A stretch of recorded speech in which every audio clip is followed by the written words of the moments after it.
بلال اشرف صاحب نے پوچھا کیا محرم کا روزہ ہوتا ہے، کب رکھتے ہیں؟ جی ہاں ہوتا ہے، 10 محرم کو روزہ رکھنا چاہیے، اور اس کی تاکید آئی ہے اور احادیث کے اندر اس کا تذکرہ آیا ہے، سنت رسول ہے 10 محرم کو روزہ رکھنا۔ البتہ یہ بات یاد رکھنی چاہیے کہ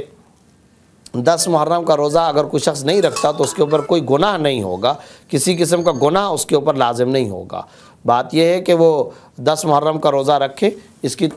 فضیلت آئی ہے، لیکن ساتھ ساتھ یہ بات بھی ذہن کے اندر رکھیں کہ رسول اللہ صلی اللہ علیہ وسلم نے اپنے وصال و وفات سے 1 سال پہلے یہ ارشاد فرمایا تھا، اور یہ بات صحیح مسلم کے اندر موجود ہے۔ آپ صلی اللہ علیہ وسلم نے فرمایا کہ اگر میں اگلے سال زندہ رہا تو میں 10 کے ساتھ یا ایک اور دن ملاؤں گا، یا 9 کا روزہ رکھوں گا یا 11 کا روزہ رکھوں گا۔ اور اس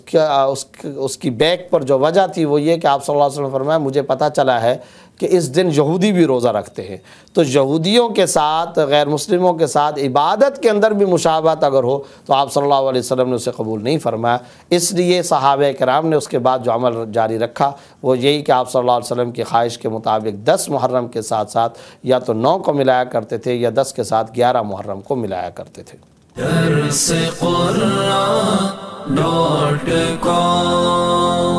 www.darsequran.com